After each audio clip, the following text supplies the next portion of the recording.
좌우에 계신 분들, 다시 앞뒤에 계신 분들 서로 인사 나누도록 하겠습니다. 잘 오셨습니다. 서로 인사하겠습니다. 참 잘 오셨습니다. 잘 오셨습니다. 참 잘 오셨습니다. 감사합니다. 오늘 이 아침에 저희들이 그동안의 그 기록을 갱신을 하고 있는데요. 어떤 기록을 갱신하고 있느냐면 아까 고성필 집사님 오신 것 같은데, 잠깐 나가셨군요. 그동안에 제일 멀리서 오신 분이 오산하고 김포였는데 오늘 기록을 깨서 저 밑에 제주도 혹은 진해 둘 중에 한 곳이라고 생각이 되는데 바다에서 올라오셔가지고 오늘 교회까지 새벽에 나오신 것 같습니다. 막 입장하셨습니다. 감사합니다. 진심으로 감사드립니다. 오늘 우리 함께 은혜 받을 말씀을 저희가 죄송합니다. 광고가 한 가지 더 있는데요. 나가실 때 또 정성껏 준비한 간식이 있습니다. 우리 본교회 성도님은 아니신데 저희 교회 특세 때마다 참석을 하시면서 하나님께 감사드리는 마음으로 어제 밤 늦게까지 직접 쿠키를 굽고 또 계란을 맥반석 계란처럼 구워서 이렇게 준비하시느라고 새벽까지 고생을 하시고 오늘 아침에 이렇게 준비를 해주셨습니다. 나가시면서 이 정성껏 준비한 레터도 있거든요. 편지도 보시고 읽어보시면서 함께 이렇게 은혜를 사모하는 우리들의 마음을 하나로 나눌 수 있는 시간 가져주시면 고맙겠습니다. 우리 빌립보서 3장 1절부터 9절까지의 말씀을 우리 교독하도록 하겠습니다. 빌립보서 3장 1절부터 9절까지입니다. 우리가 함께 읽는 이 말씀은 지금도 살아계신 하나님의 말씀입니다. 제가 1절을 먼저 읽겠습니다. 끝으로 나의 형제들아 주 안에서 기뻐하라. 너희에게 같은 말을 쓰는 것이 내게는 수고로움이 없고 너희에게는 안전하니라. 개들을 삼가고 행악하는 자들을 삼가고 몸을 상해하는 일을 삼가하라. 하나님의 성령으로 봉사하며 그리스도 예수로 자랑하고 육체를 신뢰하지 아니하는 우리가 곧 할례파라. 그러나 나도 육체를 신뢰할 만하며 만일 누구든지 다른 이가 육체를 신뢰할 것이 있는 줄로 생각하면 나는 더욱 그러하리니 나는 8일 만에 할례를 받고 이스라엘 족속이요 베냐민 지파요 히브리인 중에 히브리인이요 율법으로는 바리새인이요 열심으로는 교회를 박해하고 율법의 의로는 흠이 없는 자라. 그러나 무엇이든지 내게 유익하던 것을 내가 그리스도를 위하여 다 해로 여길 뿐더러 또한 모든 것을 해로 여김은 내 주 그리스도 예수를 아는 지식이 가장 고상하기 때문이라. 내가 그를 위하여 모든 것을 잃어버리고 배설물로 여김은 그리스도를 얻고 9절을 같이 읽습니다. 그 안에서 발견되려 함이니 내가 가진 의는 율법에서 난 것이 아니요 오직 그리스도를 믿음으로 말미암는 것이니 곧 믿음으로 하나님께로부터 난 의라. 아멘. 봉독한 본문 말씀으로 나의 재발견이라는 제목으로 우리 이용석 목사님 나오셔서 오늘과 또 내일 이틀 동안 말씀을 전해 주시겠습니다. 우리 이용석 목사님을 보내주신 하나님께 감사와 영광의 박수를 올려드리겠습니다. 감사합니다.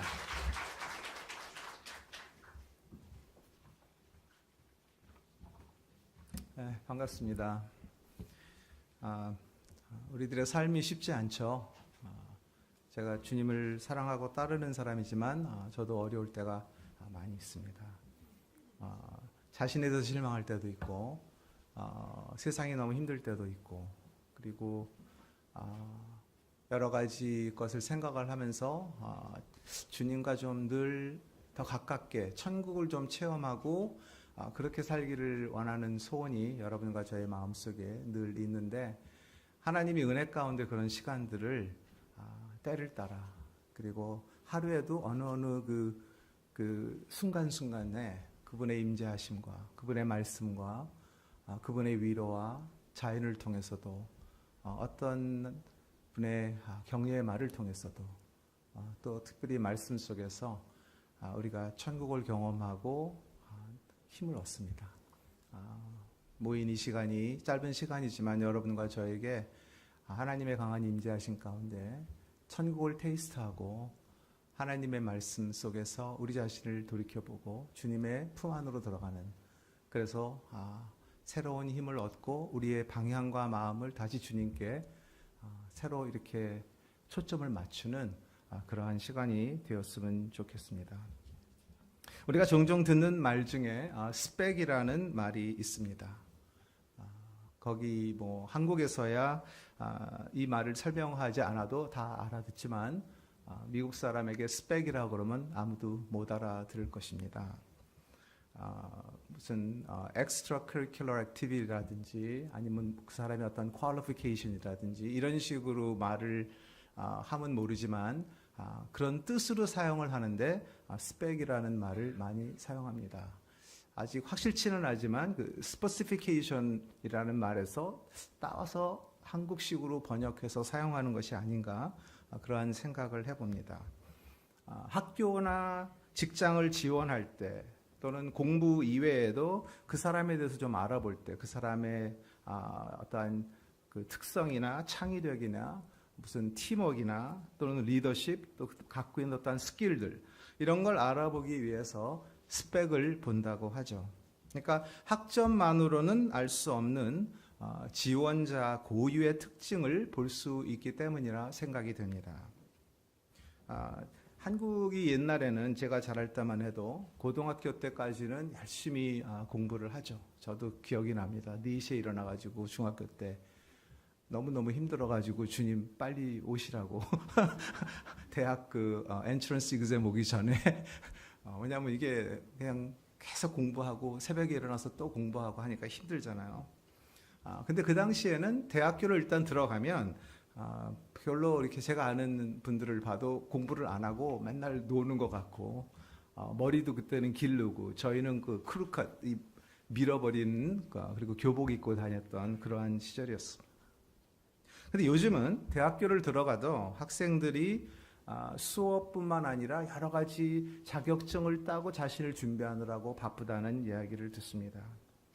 그리고 좋은 학교를 나와도 많은 경우 직장을 구하기 힘들기 때문에 학점 외에 남들보다 좀 스페셜한 것, 특출한 준비를 하느라 바쁩니다. 무슨 말입니까? 계속 스펙을 쌓아 올리는 것이죠.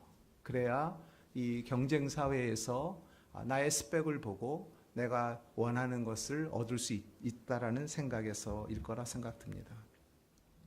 인터넷에서 말하는 좋은 스펙이 무엇인지를 봤더니요. 첫 번째가 좋은 학벌입니다.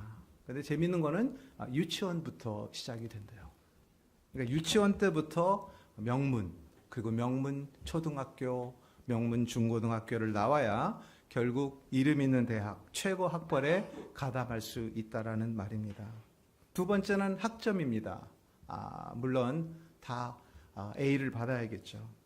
그리고 외국어 능력, 영어는 기본이고 우리 지금 대세인 중국어, 그 외에도 한두 가지 언어를 더 하면 도움이 된다고 하죠.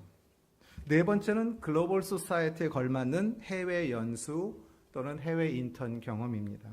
그리고 다섯 번째는 여러 가지 종류의 자격증입니다. 여섯 번째 수상 경력, 일곱 번째 꾸준한 봉사, 그 다음에 여덟 번째 차별화된 특별한 경험. 그리고는 두 가지가 더 필요하다고 이야기를 합니다. 그 중에 하나는 잘생긴 외모나 좋은 관상. 그 다음에 두 번째는 부모님의 재력과 인맥. 근데 사실 지금 이 마지막 이것이 가장 중요한 스펙이라고 이야기들을 합니다. 그러니까 다른 것들이 좀 더 모자라도 이것이 되면 큰 도움이 된다는 것이죠. 젊은이들이 꿈을 갖고 살기 어려운 세상입니다. 저는 젊은이들에 대한 마음이 많이 있습니다. 제가 나이가 점점 많아지니까 어제 저녁에도 이 근처에 무슨 미팅이 있어서 젊은이들과 시간을 보냈는데 사실 젊은이들은 아니에요. 30대, 40대, 50대도 있는데 이제 그런 모임에 가면 끝에 축도 비슷하게 기도를 저를 시키니까 내가 참 많이 늙었구나 아쉬운 생각을 합니다. 젊은이들을 그래서 많이 대합니다. 그들과 20년 동안 같이 사역을 해서 그런지 제가 한국에 들어오면 일주일에 한 2명 정도는 20, 30대 젊은이들을 멘토링하고 그들과 함께 시간을 가지면 그들의 갖고 있는 많은 문제들 저는 그들이 말하면 그걸 알아듣습니다. 그걸 못 알아들으면 다시는 그 젊은이들 여러분들 안 만나주죠. 그분의 말을, 그 사람들의 말을 이해한다라는 것은 관심이 있기 때문에 그래요. 사랑하기 때문에 들리는 거예요. 관심이 있으니까 공부하는 거죠. 알려고 그러는 거죠. 가르치려고 안 그러고 듣으려고 그럽니다. 그러면은 젊은이의 이야기가 들리기 시작을 하고 그들에게 맞게 소통하면 그들에게 메시지가 전달이 되고 그들의 삶의 디렉션이 바뀌는 것을 참 많이 봅니다. 대개는 크게 두 가지 문제를 갖고 있어요. 거의 확실합니다. 하나는 직장과 커리어에 연결된 거고 또 하나는 배우자와 연결된.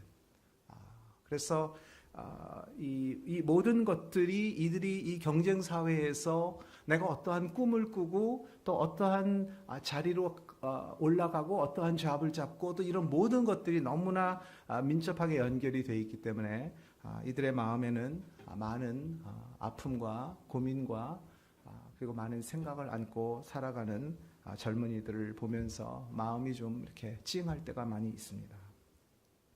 사실 어느 사회나 스펙은 존재합니다. 칼 막스는 지금까지 존재하는 모든 사회의 역사는 신분 간의 투쟁의 역사다. 클래스 스트러글이라고 이야기를 했습니다. 우리나라도 근대의 자유와 평등의 민주국가로 탈바꿈하였지만 아직도 유교의 감투사상 등으로 사람들의 마음에는 신분이 존재합니다. 깊이 들어가 보면 계급사회입니다.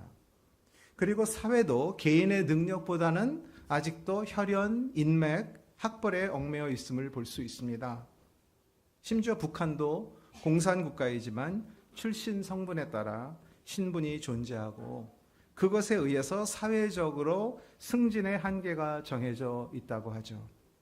그러니까 스펙은 신분을 낳고 신분은 사회의 계급을 만드는 것입니다. 제가 6년 전에 한국에 왔을 때 거리마다 아파트가 왜 이렇게 많아졌는지요. 제가 마지막으로 한국을 떠나서 살던 곳이 여의도입니다. 거기서 초등학교, 중학교, 그래서 여의도를 가면 옛 생각이 날 것 같아서 갔어요. 제가 다녔던 학교가 왜 이렇게 작아 보이는지. 그런데 이렇게 어디를 들어가면 제가 어디에 와 있는지 모를 정도로 빽빽하게 건물과 아파트가 들어서 있습니다. 그때 제 아내가 이제 30년 만에 만난 친구들과 만난 얘기를 들려주는데 상당히 재미있는 이야기를 들었어요. 오래간만에 친구들이 만났는데 처음 묻는 그 질문이 너 어디에 사느냐? 라는 질문이더랍니다. 그래서 어디에 산다 그랬더니 무슨 아파트, 몇 평, 그리고 나중에는 몇 층까지 이야기를 하면서 친구들 간에 서로 대충 누가 잘 살고 못 살고 이렇게 눈치로 다 이렇게 이 자기 어떤 스테이터스가 이렇게 정해지는 그러한 느낌을 받았다. 그러면서 참 이상한, 그러니까 이제 우열을 가리는 거죠. 그래도 내가 더 잘 살지 하는 안타까운 현실이긴 하죠. 이 스펙이란 말이 나오지는 않지만 오늘 본문 사도 바울이 자신의 과거와 현재의 두 가지 다른 스펙에 대해서 말을 하고 있습니다. 그러니까 그가 하나님을 만나기 전 그 자신이 스스로 자부심과 긍지를 느끼고 열심히 쌓아올린, 그래서 그 당시에 많은 사람들이 정말로 부러워했던 그 스펙에 대해서, 그리고 하나님을 만난 후 달라진 새로운 스펙에 대해서 사도 바울이 말합니다. 빌립보에서 바울은 몸을 상해하는 자들, the mutilators, the cutters라는 말을 쓰죠. 옛 성경에는 손할례당이라는 말을 씁니다. 그 손할례당과 그리고 할례당에 대해서 비교하면서 말하고 있습니다. 그러니까 거짓 교사들은 할례를 구원받은 표라고 주장하면서 강요했기 때문에 바울 사도는 몸을 상해하는 일을 삼가라고 말을 합니다. 그러니까 저들은 율법 행위로 구원받는다는, 즉 율법주의죠. 그것이 옳다고 믿고 자기네들이 그러한 율법을 지키기 때문에 의롭다. 하나님께 선택만 받았을 뿐 아니라 우리는 선하고 의로운 자라고 믿었죠. 자, 바울은 이러한 잘못된 가르침 때문에 빌립보 교인들을 위해 손할례당을 삼가라고 말합니다. 그러니까 이들은 스스로 온전하다고 생각하며 교회 다니면서 할례를 받고 율법을 준수하라고 가르치고 다녔습니다. 의식과 전통을 지키는 아주 열심인 자들입니다. 이들은 교회를 어지럽히고 성도들을 잘못된 길로 가게 만들어서 분쟁을 일으키곤 했는데 바울은 이들을 향하여 아주 신랄하고 극단적인 표현으로 비판을 합니다. 요새 이런 식으로 하면 아마 돌을 맞든지 교회에서 쫓겨나든지 사랑이 없다고 그러든지 아마 그런 얘기를 들을 정도로 뭐라고 얘기를 하냐? 개들을 삼가고 행악하는 자들을 삼가라고 하면서 율법주의자들의 특징을 소개하는데 개들이라고 소개를 합니다. 그 당시 개들은 주인 없이 거리와 들을 떠돌아다니면서 쓰레기통을 뒤지고 찌꺼기 따위를 주워 먹고 서로 간에, 그리고 사람들을 보고 으르렁거리고, 그러니까 더럽고 손대기 싫은 아주 그 스캐빈저 덕이었어요. 우리가 아는 펫이 아닙니다. 제가 자랐던 시절에도 이러한 그 들개나 이런 개들이 많이 있었어요. 그래서 개조심이라는 사인이 여기저기 많이 있었고, 미친 개도 봤고요. 그리고 개 물리는 사람도 보고, 그랬던 시절이 기억이 납니다. 근데 지금은 개들이 좀 달라졌죠. 온순해졌어요. 짖지도 않아요. 눈치를 보고 피하기도 하고 되게 이상한 개들이 되어버렸어요. 여하튼 개란 호칭은 불결하고 불경건하고 뻔뻔스럽고 탐욕적이고 오만하고 불평 잘하고 다투기 좋아하는 사람을 가리키는 말입니다. 그러니까 유대인들은 이방인들을 교제할 수 없는 아주 더러운 자들이라는 의미에서 개들로 멸시하는 습관이 있었는데, 그 반대로 사도 바울이 율법주의자들이 하는 말들과 행동을 개가 짖는 소리와 행악으로 표현하는 것이에요. 상당히 모욕적인 말입니다. 율법 행위에 의한 구원 또는 그리스도를 믿는 믿음 위에 율법 행위를 덧붙인 혼합주의적 구원 교리를 가르치는 자들을 부끄러운 줄도 모르고 지저대고 물어뜯는 개로, 그리고 행악자로 표현합니다. 유대인들이 문제가 뭡니까? 왜 복음이 유대인들에게 스탬블링 블락, 왜 그들에게 거스리는 것이 되었을까요? 본인들이 의롭다고 여겼기 때문에 그래요. self-righteousness죠. 내가 선택받고 내가 율법 지키고 나는 내 행위가 올바르고, 그렇기 때문에 절대로 구원을 못 받는 거예요. 내가 의롭다고 생각을 하니까. 내가 죄인임을 철저히 깨달아야 하나님 앞에 돌아오는데 그걸 깨닫지 못하고 내가 의롭다고 그러니까 스탬블링 블락, 장애물이 되는 것이죠. 결국 자신들에게뿐 아니라 다른 사람에게도 피해를 주는 자들, 그런 의미에서 이들을 향하여 행악자들, 아주 행악하는 자들, 악행자들이라고 비판을 합니다. 그들은 육체를 자랑하는 자들, 곧 겉으로 드러나는 자신의 행위를 나타내고 자랑하는 자들입니다. 이들은 거짓 교사들이고요. 바울은 이들을 경계하며 삼가하라고 강하게 빌립보 교인들에게 경고하고 있습니다. 그런데 사실 바울도 과거에 그들 중에 하나였죠. 자, 그러면서 바울은 진정한 할례당이 뭔지에 대해서 이렇게 말합니다. 3절에 하나님의 성령으로 봉사하며 그리스도 예수로 자랑하고 육체를 신뢰하지 아니하는 우리가 곧 할례파다. 봉사를 하는데 무엇으로 봉사해요? 성령으로 한다. We worship by the Spirit.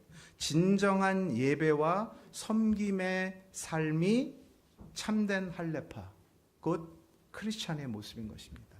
여러분과 제가 부족하지만 마음과 정성을 다해 주님을 예배하고 주님을 섬길 때 우리의 그 많은 부족함에도 불구하고 우리의 마음 깊은 곳에는 주님을 사랑하고 주님을 기쁘시게 하고 주님을 어떻게든지 영화롭게 하고 싶고, 그리고 그분을 섬기고 그분을 예배하고자 하는 마음이 내 마음 밑바닥에 있다 그러면 참된 크리스천이죠. 여러분이 어떨 때는 많이 힘들고 어렵고 내가 정말 구원받은 사람인가? 내 삶을 보니까 지옥 밑바닥에가 정말 맞다라는 생각이 들 때 여러분의 마음 깊은 곳에 여러분이 그래도 하나님을 사랑하는지, 그리고 내가 하나님을 참 부족하지만 어떻게든지 영화스럽게 기쁘게 하려는 그런 마음이 깔려 있다면 하나님의 자녀요, 하나님이 기뻐하시는 자요, 사랑받은 자임을 꼭 기억하시길 바랍니다. 자, 이런 사람들에게는 그리스도 예수 외에는 없어요. 자기가 없는 거예요. 자랑하되 무엇을 자랑합니까? 그리스도 예수를. 신뢰하되 무엇을 신뢰합니까? 육체가 아닌, 세상 것이 아닌, 나의 행위로 인한 의가 아닌 오직 예수 그리스도의 의를 신뢰합니다. 그러나 손 할례당은 자신이 쌓은 지식, 행위, 업적을 자랑합니다. 이 세상에 많은 사람들 만나보면 이런 분들 많이 만나죠. 그냥 결국 얘기를 하면 자신의 업적을 쫙 하고 그걸 듣고 오는 거예요. 밥은 그 사람이 사는데 가만히 생각해보니까 자기 자랑 다 하고 자기의 업적을 하고 그리고 저는 거기서 훌륭하십니다. 박수치고 오실 때 여러분의 기분이 어땠는지 이렇게 사는 거예요. 왜 그럴까요? 하나님이 없어요. 다 나 중심, 내 성공, 내 명예, 나의 의가 중심이에요. 나예요. 할례는 원래 언약을 받은 백성, 기업을 얻고 구원받은 백성을 상징하는 표입니다. 하지만 그들은 할례의 참뜻, 신명기 30장 6절에서 말하는 그 참뜻을 버리고 할례를 구원받는 데 필수 조건으로 주장하며 세상적이고 인간적인 성취에서 기쁨을 찾는 자들인 것입니다.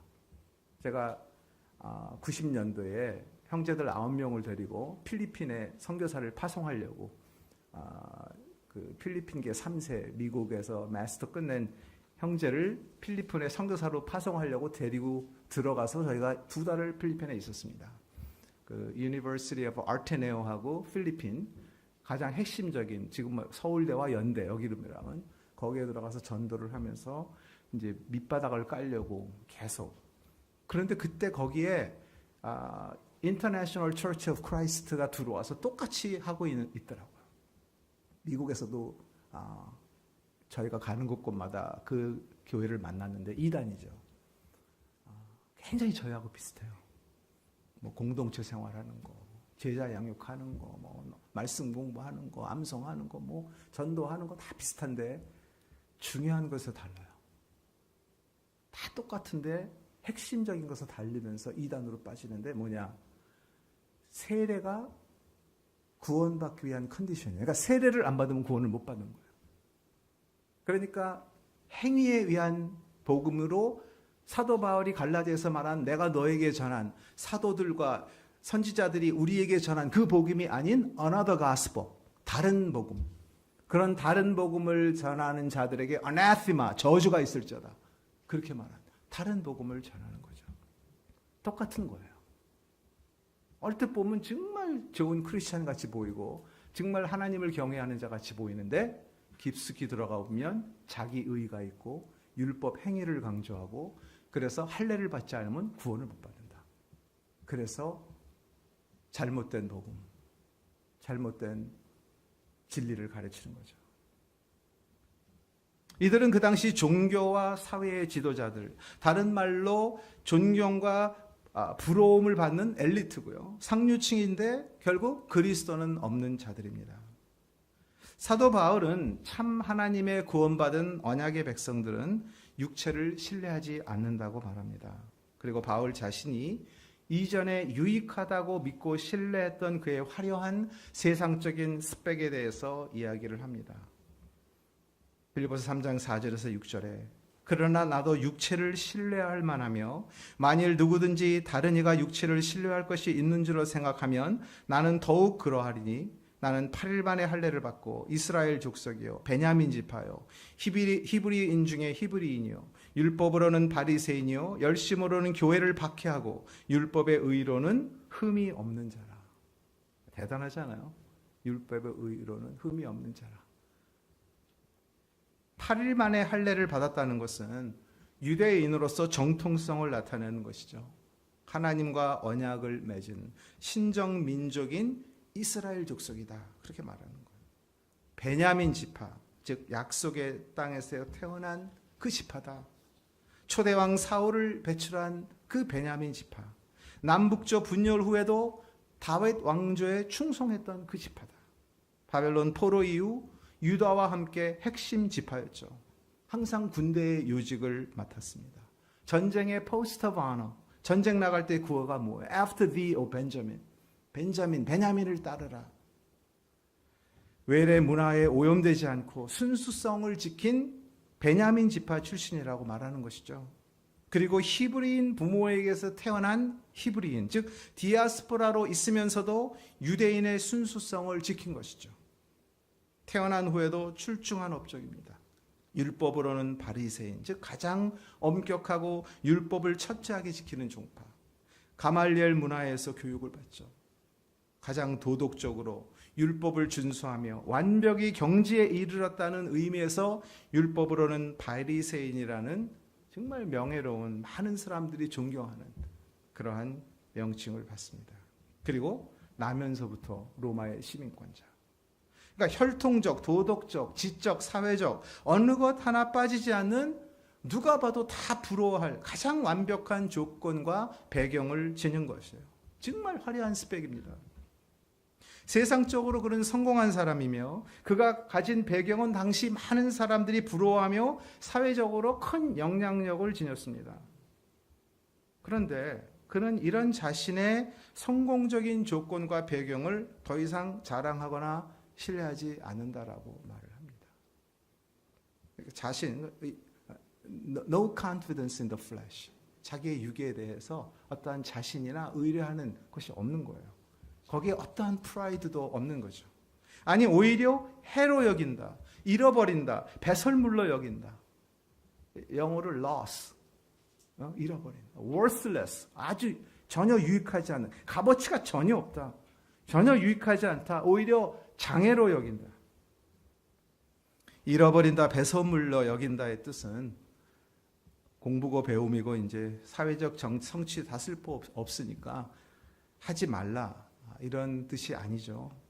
사도 바울의 뜻을 오해하면 안 됩니다. 공부든 일이든 무엇이든지 주께 하듯 주님을 위해 하듯 열심히 최선을 다해서 해야 하죠. 좋은 배경, 학벌과 업적, 그리고 다양한 경험들도 다 필요합니다. 그리고 열심히 땀 흘려 노력해서 여러 면으로 성과를 올린 사람들 존경스럽습니다. 하나님은 다양한 종류의 사람을 다양하게 사용하십니다. 저는 교회 안에서 또 교회 밖에서 여러 면으로 자기의 전문성을 살려 하나님을 위해 섬기는 귀한 성도님들을 많이 만났습니다.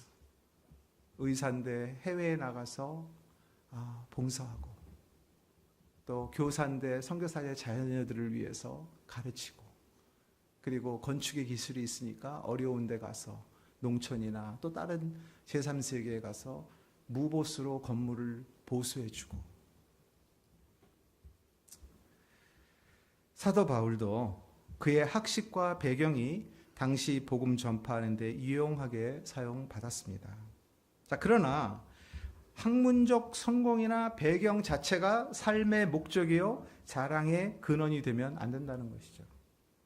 그것들은 우리가 사는 사회에서 다른 사람을 유익하게 섬기고 하나님에게 영광을 돌리는 역할들을 수행함으로써 가치가 있는 것입니다. 그러니까 자신이 이룬 여러 성취 또는 배경에서 존재의 의미나 진정한 가치를 발견하려고 하면 어떻게 될까요? 우리는 끊임없는 열등감 아니면 우월감을 안고 살게 됩니다. 그러니까 세상은 이런 굴레로 끊임없이 인간 사회와 관계를 망가뜨려 왔습니다. 근데 사도 바울은 8절에 내 주 그리스도 예수를 아는 지식이 가장 고상하다고 고백하면서 9절에 또한 그 안에서 발견되려 합니다. Be found in him. New Living Translation에서는 become one with him. 그와 하나. 또 다른 트랜슬레이션에서는 to have a relationship with him. 그와 관계를 갖는. 그러니까 그 안에서, 주님 안에서 주님과 함께하는 새로운 관계의 삶인 것이죠. 자, 이 고백은 그 당시 사회의 풍토를 거스려 완전히 다른 기준으로서의 삶의 가치, 신앙의 가치를 아주 파격적인 고백입니다. 그는 위대한 바리새인이었고 당대 최고의 지식인이었지만 그가 가진 모든 것들을 그리스도를 알고 얻기 위해 배설물로 여기는데 주저하지 않았습니다. 세상에서 가장 고상하다는 말, 영어로 더 와닿는데요. The surpassing greatness of knowing Christ. 그러니까 하나님을 아는 그것에 이거를 더 넘을 수 있는 것이 없는 excellence, worth of knowing Christ죠. The infinite value of knowing Christ. 하나님을 아는 그 값어치의 그 무한대의 value가 주어져 있는 the far greater value of knowing Christ. 이렇게 번역을 하죠. 그러니까 어느 것보다 비교할 수 없을 정도로 위대하고 값어치 있는 것이라는 말입니다. 자, 여기서 바울이 말하는 그리스도를 아는 지식은 머리로 아는 인텔렉추얼 지식이 아니에요. 여기서 쓰이는 헬라어 기노스코는 인티메트, 뭐랄까 친밀하게 경험하는 지식을 말합니다. 하나님이 하나님의 백성을 친밀히 아는 것과 또 그의 백성이 하나님을 깊이 알아감으로 경외하며 사랑하는 것을 말합니다. 사도 바울은 다메섹 도상에서 부활하신 예수님을 만나기 전까진 육체를 신뢰하던 자였습니다. 하지만 하나님의 절대적인 주권 가운데 그리스도를 만나 그의 임재를 체험하고 경험한 후 그는 완전히 새로운 사람으로 탈바꿈됩니다. 그래서 제가 옛날에 역사책 가운데 사도 바울에 대한 세상에서 말하는 역사책인데 사도 바울에 대해서 쭉 이야기를 하는데 그가 바뀐 그 내용은 자기들도 모르겠다고 적어요. 이랬던 사람이 이렇게 바뀌었는데 그게 성경에 나오는데 이 사람도 그걸 받아들이지 못하는 거죠. 하나님을 안 믿고 그러니까. 완전히 탈바꿈되었습니다. 그들도 인정을 하죠. 이랬던 사람이 이렇게 바뀐 거는. 그는 내가 가진 의는 율법 곧 성취에서 난 것이 아니요 오직 그리스도를 믿음으로 말미암은 것이니 곧 믿음으로 하나님께로서 난 의라라고 오늘 본문 9절에 고백합니다. 곧 믿음으로 하나님께로서 난 의. 얼마나 자유함을 주는 말씀인지요. 얼마나 힘이 되는 말씀인지요. 고린도후서 5장 21절 우리의 과거, 현재, 미래의 죄를 다 주님께서 가져가시고 그분의 의가 여러분과 저에게 전가된 그래서 우리를 의롭다 하시는 이거는 이것 때문에 우리가 낙심할 수가 없어요. 아무리 여러분이 자신에 대해서 실망하고 저거 해도 진리는 뭐냐? 예수님이 나의 과거, 현재, 미래의 죄 다 가져가셨어요. 그리고 그분이 우리와 하나 되면서 그분이 여러분과 제가 살 수 없는 의로운 삶, perfect holy life를 살았어요. 그래서 우리가 그분과 하나 됐고 그분과 십자가에 못 박히고 그분과 하나 되고 유나이됨으로 그분이 살아주신 그 삶을 여러분과 제가 산 걸로 여겨주신다는 거예요. 여러분과 제가 거룩한 삶, righteous한 삶, 의로운 삶, perfect한 life를 산 걸로 여겨준다라고 그러니 어떻게 우리가 실망할 수 있습니까? 여러분이 아주 정말 못된 짓을 한 그 순간에도 이 앞에 여러분은 꾸러질 수밖에 없고요. 하나님을 찬양할 수밖에 없고요. 힘을 얻을 수밖에 없고요. 그분께 다시 나가 그분을 섬길 수밖에 없어요. 놀라운 진리예요. 그걸 지금 사도 바울이 믿음으로 하나님께로서 난 의다. 내 율법, 내 성취에서 난 게 아니다. 그분이 그냥 왜 나를 택했는지 생각을 해보세요. 자기는 핍박하고 교회 죽이러 가는 사람을 왜 나를 이렇게 택해가지고 나에게 이런 구원을 줬는지 그게 여러분과 저의 간증 아니에요? 그렇잖아요. 그죠? 여러분 자신을 보면 내가 하나님이라면 절대로 너를 택하지 않았을 거야. 그럴 때 맞죠. 우리는.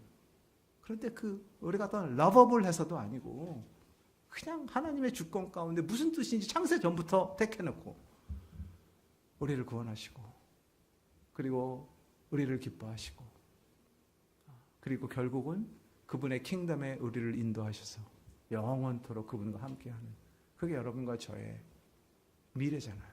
확실히 다가올 우리의 그림이잖아요. 바울 자신이 깨달은 참된 그리스도에 대한 지식은 그의 열정을 완전히 바꿔버립니다. 그래서 그의 utmost desire, 가장 원하는 거 10절에 나옵니다. 그리스도와 그 부활의 권능과 그의 고난, 그의 죽으심, 그리고 그의 부활에 이르는 것까지 알고 경험하고 닮아가고 그를 위해 죽기 원하는 것이에요. Knowing Christ and the power of His resurrection. 전부 하나님이에요. And the fellowship of sharing in His suffering. 그의 고난에 동참하고 becoming like Him in His death. It's all about Him. 그냥 다 그리스도. 그분을 알고 그분의 고난에 동참하고 그분의 영광에 함께하고 그분의 부활의 능력을 체험하고 그래서 어떤 놀라운 능력이 여러분의 삶 속에 둘레서 남은 작은 모양의 부활의 능력을 체험하는 거예요. 저 사람은 절대로 마음이 안 바뀔 사람이고 막 그러는데 얘기를 하는데 막 우는 거예요. 그 뭐 여러분이 대단해서입니까? 아니에요. 그분의 부활의 능력이 부족하고 연약한 자의 말씀의 어떠한 한 구절을 통해서 역사하니까 우리가 그걸 보면서 부활의 능력에 함께 동참하는, 우리가 고난받을 때도 마찬가지죠. 고난은 힘들어요. 어떤 고난이든지 두렵기도 하고요. 가장 여러분과 제가 마지막으로 페이스할 수 있는 죽음이 다가오면 아무리 신앙이 좋고 한 사람도 두려워요. 무서움이 있어요. 경험해보지 않았기 때문에. 마지막 에너미예요. 그런데 그 가운데에서도 우리는 두려움과 동시에 천국에 대한 마지막 관문이라는 소망과 그 가운데서 역사하시는 주님의 인자하심 속에 위로, 두려움, 위로, 두려움. 그러한 모습들이 여러분 사랑하는 사람들이 병원에서 마지막 길을 갈 때 보잖아요. 그게 리얼리티예요. 두려워요. 무서워요. 걱정이 돼요. 그런데 동시에 또 주님이 위로해 주시고 붙잡아 주시는 것이죠.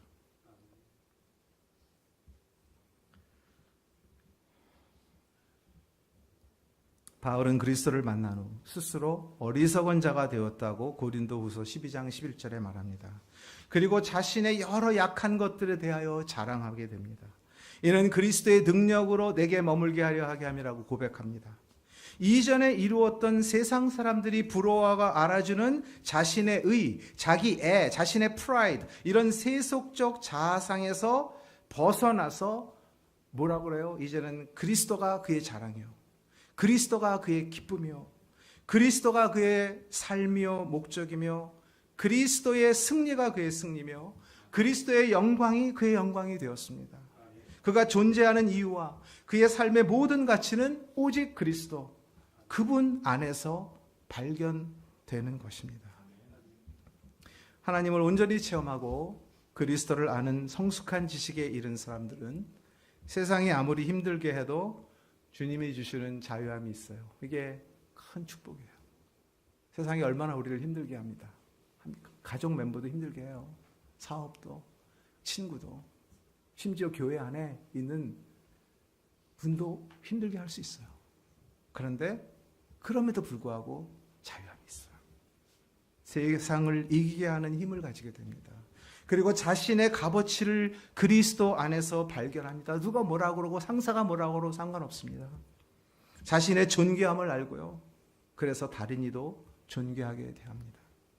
사도 바울은 감옥에서 편지를 쓰면서 빌립보 성도들에게 지속적으로 주 안에서 기뻐하라. 내가 다시 너에게 말하니 기뻐하라. Rejoice always. 항상 기뻐하라. 명합니다. 오늘 본문 첫 구절 빌립보서 3장 1절도 끝으로 나의 형제들아 주 안에서 기뻐하라. 당부합니다. 우리가 사는 사회에도 우리를 힘들게 하고 기쁨을 잃어버리게 하는 세속의 요구와 프레셔들이 많습니다. 성공과 성취 사회, 최고가 되지 않으면 실망과 좌절을 경험하게 하고, 심지어 교회 안에도 잘못된 가치관으로 신앙의 자유함을 잃어버리고 힘들어하는 성도들이 있습니다. 우리는 그리스도의 임재를 경험하고 사모하며 그를 알아가야 합니다. 주 예수 그리스도를 아는 지식이 가장 고상하며 이전 것을 버리고 그를 얻으며 그 안에서 발견되어져야 합니다. 주는 그리스도시요 살아계신 하나님의 아들이며 나를 위해 십자가를 지시까지 사랑하시는 주시며 세계가 그의 장중 안에 움직이며 그의 부활의 권능이 우리 안에 살아 역사함을 우리는 알고 믿어야 하는 것입니다.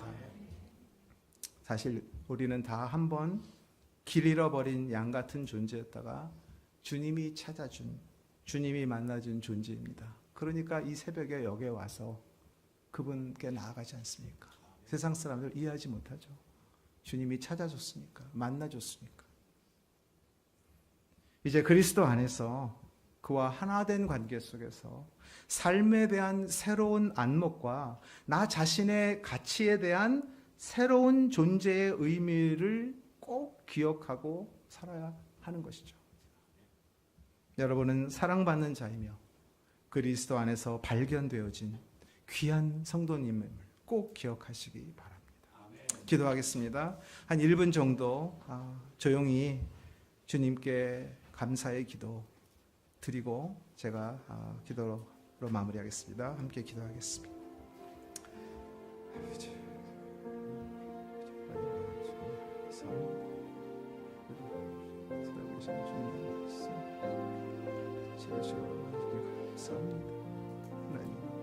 주님의 사랑을 얼마나 주 안에서 귀한지, 주님의 사랑이 얼마나 큰지 감격하며 감사하며 살게 하시고, 부족한 나의 연약함과 부족함 속에서 하나님의 귀하신 과를 느끼시고 감사하며 주님께 나가는 저를 주시옵소서. 사랑과 은혜가 풍성하신 아버지 하나님 감사합니다. 저희들을 사랑하여 주시고 택하여 주시고 주님과 하나 되게 하셔서 이 어두운 세상에서 위로받고 주님 의지하고 믿음의 길을 걷게 하시니 감사합니다. 영광 받으시고 우리의 삶 속에 더욱더 주님의 능력과 주님의 사랑과 주님의 겸손과 주님의 아름다우심을 닮아가는, 그리고 체험하는 우리가 될 수 있도록 도와주시옵소서. 예수님 이름으로 기도합니다. 아멘.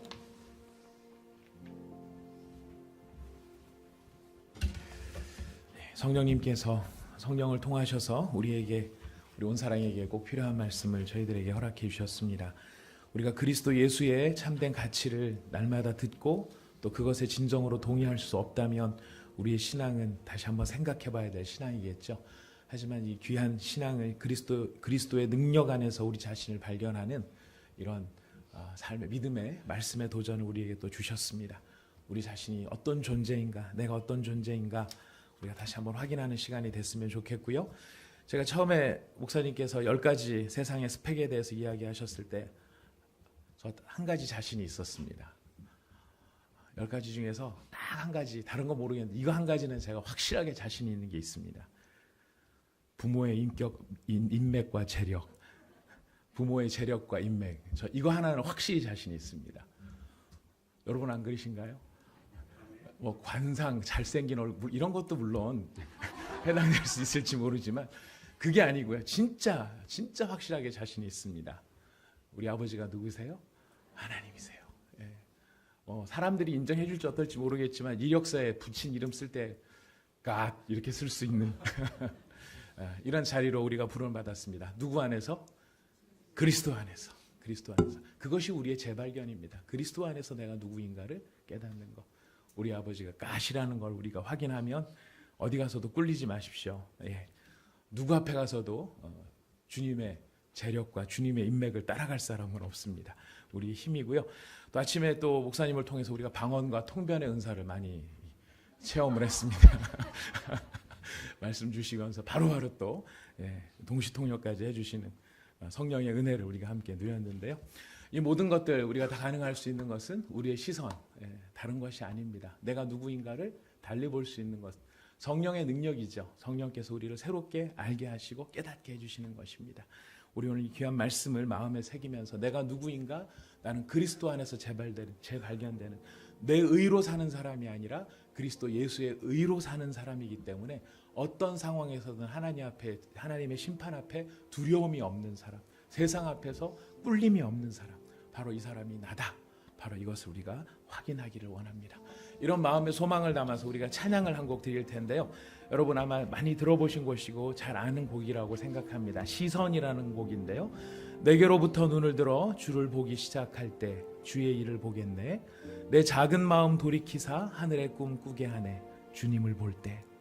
성령이 나를 변화시켜 모든 두려움 사라질 때 주의 일을 보겠네.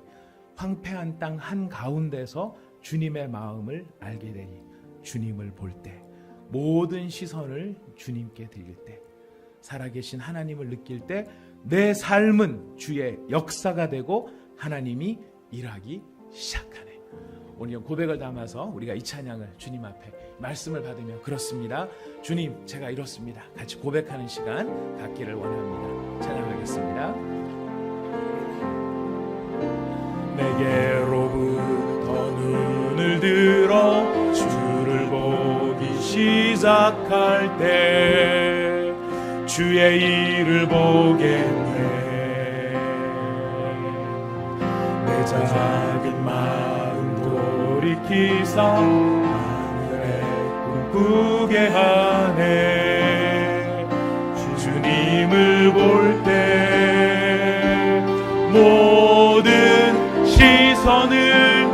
주님께 드리고 살아계신 하나님을 느낄 때 내 삶은 주의 역사가 되고 하나님이 일하기 시작하네. 성령이 나를 변화시켜 성령이 나를 변화시켜 모든 두려움 사라질 때 주의 일을 보겠네.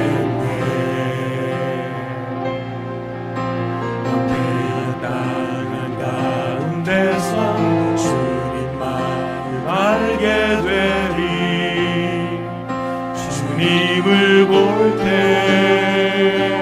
모든 시선을 주님께 드리고 전능하신 하나님을 느낄 때 세상은 주의 나라가 되고 하나님이 일하기 시작하네. 모든 시선을 주님께 드리고 시선을 주님께 드리고 살아계신 하나님을 느낄 때 살아계신 하나님을 느낄 때 내 삶은 주의 역사가 되고 하나님이 일하기 시작하네. 모든 시선을 주님께 드리고 전능하신 하나님을 느낄 때 세상은 주의 나라가 되고 하나님이 일하기 시작. 우리 다시 한번 고백합시다. 모든 시선을 주님께 드리고 살아계신 하나님을 느낄 때 내 삶은 주의 역사가 되고 하나님이 일하기 시작. 모든 시선을 주님께 드리고 전능하신 하나님을 느낄 때 세상은 주의 나라가 되고 하나님이 일하기 시작하네. 내게로부터 눈을 들어 주를 보기 시작할 때 내게로부터 눈을 들어 주를 보기 시작할 때 주의 일을 보겠네. 내 작은 마음 돌이키사 하늘에 꿈꾸게 하네. 주님을 볼 때 모든 시선을 주님께 드리고 살아계신 하나님을 느낄 때 내 삶은 주의 역사가 되고 하나님이 일하기 시작하네. 성령이 나를 변화시켜 성령이 나를 변화시켜 모든 두려움 사라질 때 주의 일을 보겠네. 황폐한 땅 한가운데서 주님 마음 알게 되니 주님을 볼 때 내 모든 시선을 주님께 드리고 전능 전능하신 하나님을 느낄 때 내 삶은 주의 역사가 되고 하나님이 우리 마지막으로 한번 고백합니다. 모든 시선을 주님께 드리고 모든 시선을 주님께 드리고 살아계신 하나님을 느낄 때 내 삶은 주의 역사가 되고 하나님이 일하기 시작하네.